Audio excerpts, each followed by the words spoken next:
कर्मण्येवाधिकारस्ते मा फलेषु कदाचन मा कर्मफलहेतुर्भूः मा ते संगोऽस्त्वविकर्मणि।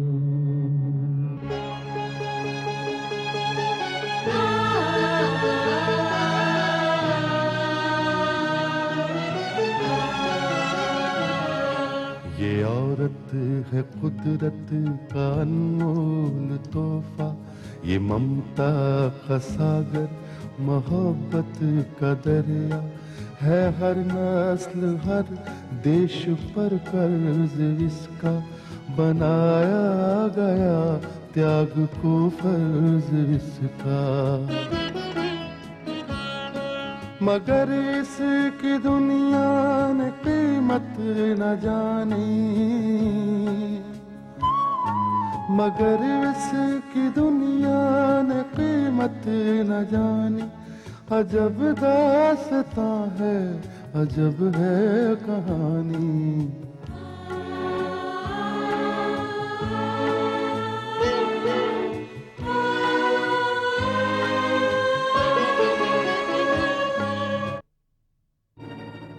कैसे हो गया समझ में नहीं आ रहा। मैं सच कह रहा हूं, मैंने आपके साथ कोई बेईमानी नहीं की। मैंने तो वही किया जो मुझसे कहा गया था। मैं तो सिर्फ इतना जानता हूं कि मैंने इस काम के लिए तुम्हें मुंह मांगी कीमत दी, और आज के दिन मैं तुम्हें कीमत के अलावा इनाम भी देने वाला था। इनाम तो आज भी दूंगा सिन्हा, लेकिन मेरे साथ गद्दारी करने का इनाम सिर्फ मौत है, मौत। ठाकुर साहब, आप मेरी बात का यकीन कीजिए। मैंने अपने हाथ से दूसरे बच्चे की रिपोर्ट मनाली के बच्चे के साथ लगा दी थी। लेकिन आज चाहे तू जितनी भी दलीलें दे, मैं तेरी एक भी दलील नहीं सुनूंगा। मैं तुझे जिंदा नहीं छोड़ूंगा। तुझसे गलती हो जाती सिन्हा तो मैं तुझे जरूर छोड़ देता, लेकिन तूने सरासर मेरी आंखों में धूल झोंकने की कोशिश की, धोखा दिया मुझे, और मुझे धोखा देने का अंजाम सिर्फ मौत होता है, मौत। साहब, सिन्हा, आज मैं तुझे जिंदा नहीं छोड़ूंगा, किसी भी कीमत पे जिंदा नहीं छोड़ूंगा। मुझे मत मारिए ठाकुर साहब, मैं निर्दोष हूँ। अगर आपने मुझे मार दिया तो बाद में सच्चाई का पता लगने के बाद आपको बहुत अफसोस होगा। मेरा विश्वास कीजिए ठाकुर साहब, जैसा जैसा प्रमोदनी ने मुझसे कहा था मैंने बिल्कुल वैसा ही किया। सिन्हा, या तो तू झूठ बोल रहा है या फिर प्रमोदनी मेरे साथ कोई गलत चाल खेल रही है। वो मैं नहीं जानता ठाकुर साहब। आपका काम करवाने के लिए मैंने लैब से 2 आदमियों की मदद ली थी। आप अगर चाहें तो मैं इन दोनों आदमियों को आपके सामने ला सकता हूँ। आप उनसे पूछताछ कर सकते हैं। ठाकुर साहब, मैं आपसे झूठ नहीं बोलूंगा। मैं ये हेरा फेरी का ये कमीना धंधा जरूर करता हूँ, लेकिन पैसे लेकर बेईमानी कभी नहीं करता। और आप जैसे आदमी से बेईमानी करना, क्या मैं इसका अंजाम नहीं जानता?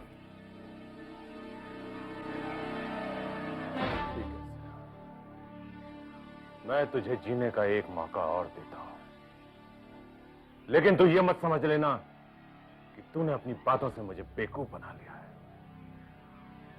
वैसे मुझे तेरी बातों में थोड़ी सच्चाई जरूर नजर आ रही है, और जब तक मैं इस सच्चाई को परख नहीं लूंगा तू जिंदा रहेगा।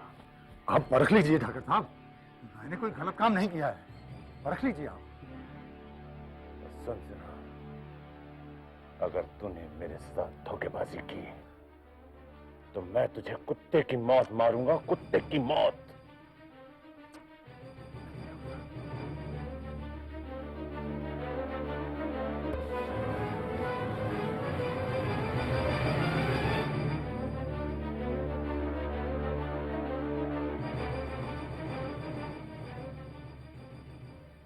ठाकुर साहब, देखिए, इस केस में आप मुझे ब्लेम नहीं कर सकते।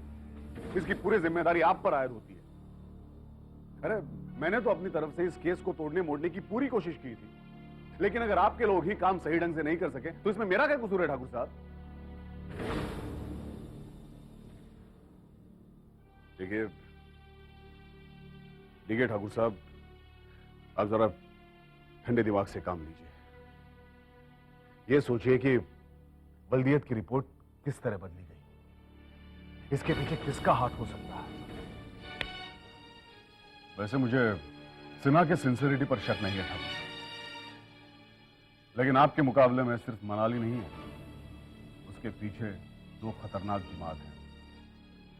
एक एडवोकेट राजेंद्र कुमार का और दूसरा आपकी सबसे बड़ी दुश्मन प्रगति का।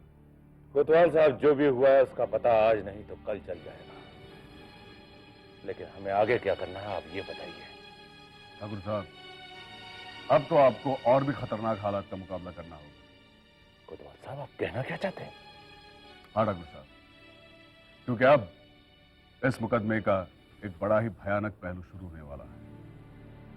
अब तो अदालत में यह साबित हो चुका है कि वो बच्चा विनोद ठाकुर का है, और अगर एडवोकेट राजेंद्र कुमार विनोद ठाकुर और मनाली की शादी को जायज साबित करता है, जो वो लगभग साबित कर चुका है ठाकुर साहब, तो आपको अपनी प्रेजेंट बहू निक्की को घर से बाहर निकालना होगा और मनाली को अपनी बहू बनाकर अपनी हवेली में ले जाना होगा। कोतवाल साहब, ये आप क्या कह रहे हैं? हाँ ठाकुर साहब, और इसके बाद अगर आपकी बहू निकी ने आप पर अदालत में मुकदमा दायर कर दिया, तो धोखाधड़ी के इल्जाम में आप और विनोद ठाकुर कानून की गिरफ्त में बुरी तरह फंस सकते हैं। कोतवाल साहब, आप ये कहना चाहते हैं कि अगर मनाली जिंदा रही तो वो हमारे लिए खतरनाक साबित हो सकती है? उसे खत्म कर दूंगा मैं, नामो निशान मिटा दूंगा उसका मैं। देखिए ठाकुर साहब, मैं आपको एक नेक सलाह देना चाहूंगा। आपको जो कुछ भी करना है बहुत सोच समझ के कीजिएगा, क्योंकि आप धीरे धीरे कानून के शिकंजे में फंसते जा रहे हैं। आपकी जरा सी गलती भी आपको और विनोद ठाकुर को फांसी के फंदे तक पहुंचा सकती है। ठीक है ठाकुर साहब, आप जो चाहे कीजिएगा, लेकिन कानून को अपने हाथ में मत लीजिए। ये जलता हुआ अंगारा है, हाथ जला बैठेंगे आप।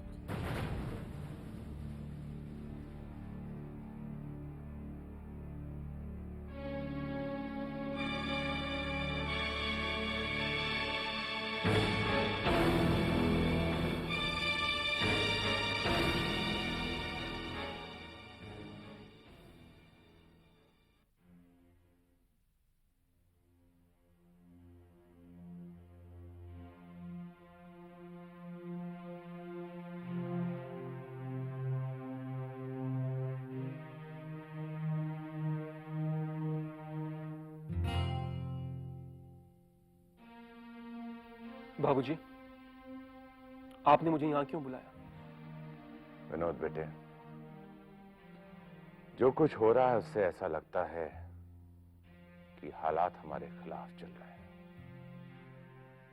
हमसे गलती सिर्फ इतनी हुई है कि हमने पानी सर से ऊपर गुजर जाने से पहले उसे रोकने की कोशिश नहीं की, लेकिन हम बार बार ये गलती नहीं दोहराएंगे। आप कहना क्या चाहते हैं बाबूजी? विनोद, जितनी जल्दी हो सके हमें निकी वाले प्लान पे अमल करना चाहिए। बाबूजी, वो काम तो नम्रता करने वाली थी, मगर उसने हमें धोखा दे दिया बाबूजी। अब वो काम कौन करेगा? विनोद, उसकी चिंता तुम मत करो, उसका इंतजाम मैंने कर दिया है। इस काम के लिए मैंने जिन लोगों को हायर किया है, ये वही लोग हैं जिन्होंने नम्रता को पुलिस की कस्टडी से छुड़ाने की कोशिश की। अच्छा? हाँ विनोद, इससे पहले कि निकी को मनाली वाले मुकदमे में हमारी हार का पता चल जाए, तुम निकी को लेकर पंचकर्नी चले जाओ, और जितनी जल्दी हो सके। विनोद, ये काम बहुत जरूरी है। बाबूजी, आप एक बार फिर से सोच लीजिए। मुझे तो लगता है कि हमें मनाली वाले केस के खत्म होने का इंतजार करना चाहिए। पागल हो गए हो विनोद? अगर हमने उस मुकदमे का इंतजार किया तो सब कुछ खत्म हो जाएगा, और उसके साथ साथ हम भी खत्म हो जाएंगे। बाबूजी, एक बार फिर से सोच लीजिए आप। नहीं विनोद, अब कोई बहस नहीं होगी।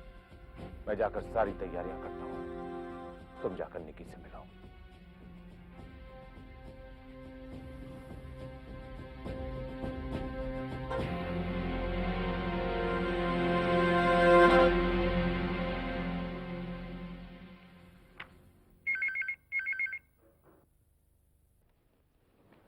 हेलो जी, वो तो नहीं है। हाँ हाँ ठीक है, मैं कह दूंगा। All right. Can I come in? अरे करण, आओ आओ। Hi, how are you? Very well. Thank you. सुनाओ, कैसा है? बस ठीक हूँ। भाई साहब, वो निकी भाभी नजर नहीं आ रही। निकी तो बाहर गई है विनोद के साथ, कोई काम था? ये क्या कह रहे हैं आप? क्या बात है करण, तुम कुछ परेशान नजर आ रहे हो। Excuse me. हेलो। हाँ हाँ हाँ यही है। हाँ मैं देता हूँ, एक मिनट। करण, तुम्हारा फोन। मेरा? हेलो, करण बोल रहा हूँ। करण साहब, मैं संजय बोल रहा हूँ। मुझे लगा ही था कि आप वहीं पर होंगे। अच्छा, आप मिल गए। आपने निकी से कोई बात तो नहीं की? नहीं, अभी तक तो नहीं बताया, बस बताने ही वाला था। नहीं नहीं करण साहब, प्लीज आप इस वक्त निकी से कोई बात मत कीजिएगा।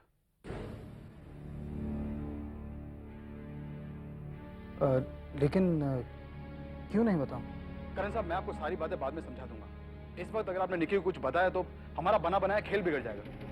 ठीक है, अगर तुम कहते हो तो नहीं बताता। अच्छा, मैं चलता हूँ। बाय।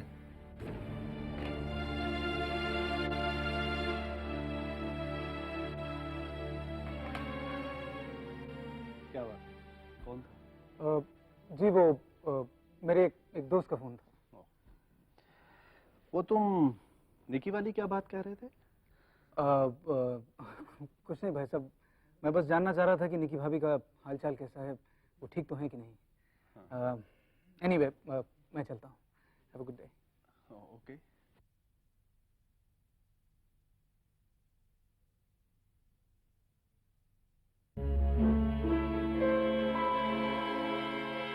शांताबाई, इससे पहले जो मैंने तुम्हें कहा था, अब मैंने वो सारा प्रोग्राम तब्दील कर दिया है। मैं कुछ समझी नहीं ठाकुर साहब। शांताबाई, मैंने तुम्हें पहले जगताप को खत्म करने के लिए कहा था। जगताप से हम बाद में निपटेंगे। अब उससे भी जरूरी हो गया है दूसरा काम। अरे हाँ ठाकुर साहब, आप किसी लड़की का जिक्र कर रहे थे जो माँ बनने वाली है। कौन है वो लड़की? शांताबाई, वो लड़की और कोई नहीं, वो लड़की है मेरी बहू। ठाकुर साहब? हाँ शांताबाई, वो मेरी बहू है। मेरे बेटे विनोद ठाकुर की पत्नी। उसे तुम्हें अगवा करना होगा और मां बनने तक उसे अपने कब्जे में रखना होगा। लेकिन ठाकुर साहब। क्यों, क्या हुआ? क्या तुम ये काम नहीं कर पाओगे? नहीं ठाकुर साहब, ऐसी कोई बात नहीं है। क्या है ना कि आप हम पर एक ऐसी जिम्मेदारी दे रहे हैं जिसमें हम खुलकर काम नहीं कर सकेंगे। शांताबाई, मुझे तुम्हारी बात समझ में नहीं आ रही, तुम क्या कहना चाहती हो? मान लीजिए ठाकुर साहब कि आपकी बहू मेरे कब्जे से भाग जाती है, तो हम उसके साथ क्या सुलूक करेंगे? अगर वो ऐसी हरकत करे तो तुम उसे धमकाने की कोशिश करना। ठाकुर साहब, आप मेरी बात अब भी नहीं समझे। मैं ये कहना चाहती हूँ कि अगर आपकी बहू भागकर किसी आबादी वाले इलाके में पहुंच गई तो ऐसी हालत में हम क्या कर सकते हैं? शांताबाई, इस काम में तो तुम माहिर हो, तुम ही जवाब दो। ये ऐसी सूरत में तुम क्या करोगे? ऐसी सूरत में तो सिर्फ दो रास्ते नजर आते हैं ठाकुर साहब। एक तो उसे भाग जाने दे या फिर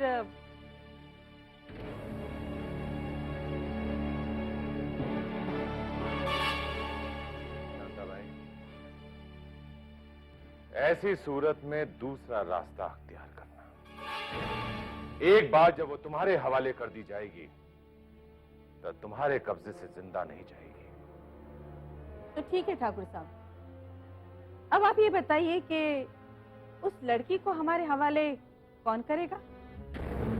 शांता भाई, उस लड़की को तुम्हारे हवाले या तो मैं करूंगा या मेरा बेटा विनोद ठाकुर करेगा, मगर ये काम इस शहर में ही होगा।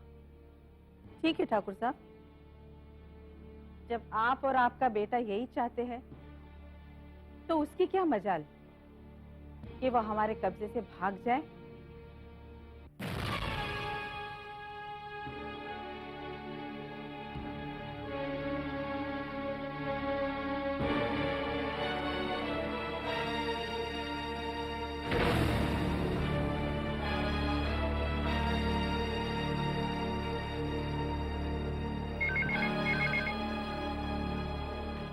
हेलो।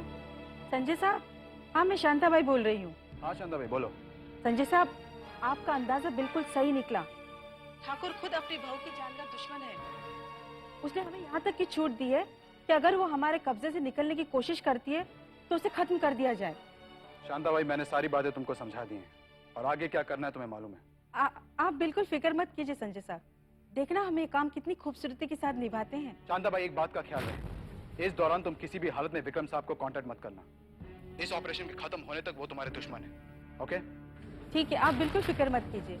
आपने जैसे कहा है बस वैसे ही होगा। ओके।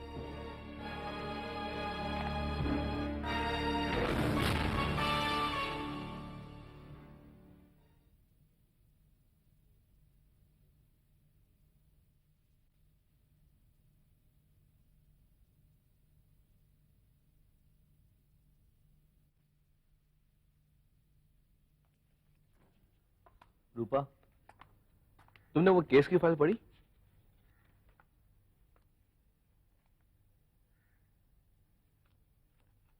क्या हुआ? विक्रम, मैं सोच रही थी कि हम अपने डिपार्टमेंट के मामले में इतना उलझ गए हैं कि हमें अपनी निजी जिंदगी के बारे में सोचने की फुर्सत ही नहीं मिली। रूपा, बात तो तुमने बिल्कुल सही कही, मगर हमारे पास इसके अलावा कोई चारा भी तो नहीं। मतलब तुम ये कहना चाहते हो कि हमारी ड्यूटी के सामने हमारी निजी जिंदगी कुछ भी नहीं है, राइट? देखो रूपा, जिंदगी में कुछ पाने के लिए कुछ खोना पड़ता है। विक्रम, अगर इसी तरह चलता रहा ना तो पाने की बात दूर है, हमें खोना ही पड़ेगा। और विक्रम, तुम ये क्यों नहीं समझते कि हमारी उम्र की सुइयां इतनी तेजी से बढ़ रही है कि ऐसा ना हो कि हमारी रिटायरमेंट और शादी एक साथ हो जाए। अगर ऐसा हुआ तो फर्ज की दुनिया में एक नया रिकॉर्ड कायम होगा।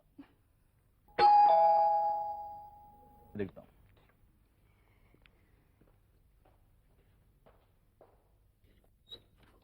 विक्रम साहब। आओ संजय, अंदर आओ। नमस्ते रूपा जी। कहो संजय, क्या खबर है? विक्रम साहब, मैंने सारा प्रोग्राम सेट कर दिया है। खिलाड़ी मैदान में उतरने ही वाले हैं, बस एक काम करना बाकी रह गया। कौन सा काम? विक्रम साहब, ठाकुर अपने प्लानिंग के हिसाब से ये चाहता है कि विनोद निकी को शांताबाई एंड कंपनी के हवाले करे, और मैं ये चाहता हूं कि ये काम ठाकुर खुद करे। मगर इससे फर्क क्या पड़ेगा? विक्रम साहब, ठाकुर और विनोद की बातें मैंने रिकॉर्ड कर ली हैं जो उन्होंने सिटी पार्क होटल में बैठकर की। उसमें ठाकुर की कन्फेशंस मौजूद हैं, इसलिए मैं चाहता हूं कि वो रंगे हाथ पकड़ा जाए और बाद में विनोद ठाकुर। मगर ये काम करेगा कौन? करण ये काम कर सकता है, क्योंकि निकी अगर किसी पे विश्वास करती है तो वो है करण। अगर करण निकी से बात करे और उसे कन्विंस करे कि इन दिनों वो विनोद ठाकुर के साथ कहीं बाहर ना जाए, और अगर बाहर जाना ही है तो ठाकुर रुद्र प्रताप के साथ जाए। लेकिन संजय, इस तरह से निकी को पता चल जाएगा कि उसे किडनैप करने की कोशिश की जा रही है और वो अपनी सेफ्टी के लिए पुलिस से मदद मांगेंगे। तो फिर ये काम मुझे करना पड़ेगा। नहीं संजय, इसमें एक प्रॉब्लम है। निक्की जानती है कि तुम विनोद ठाकुर के बॉडीगार्ड हो, तुम्हें उनकी सिक्योरिटी के लिए रखा गया है, तुम उनके आदमी हो, इसलिए शायद वो तुम पर विश्वास ना करे। मगर रूपा, ये काम करेगा कौन? ये काम सिर्फ एक औरत कर सकती है। प्रगति, तुम? हाँ, मैं। विक्रम साहब, अगर निकी कन्विंस नहीं हुई तो मामला बिल्कुल बिगड़ जाएगा। इसलिए मैं कह रही हूँ कि ये काम आप मुझ पर छोड़ दीजिए। ठीक है। और हाँ संजय, विनोद ठाकुर और ठाकुर की बातचीत की जो टेप है मुझे दे दीजिए।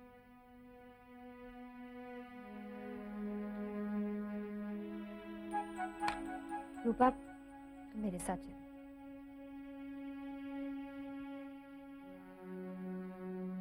इसमें परेशान होने वाली कोई बात नहीं संजय। मेरे ख्याल से प्रगति बिल्कुल ठीक कह रही है। वाकई ये काम एक औरत ही कर सकती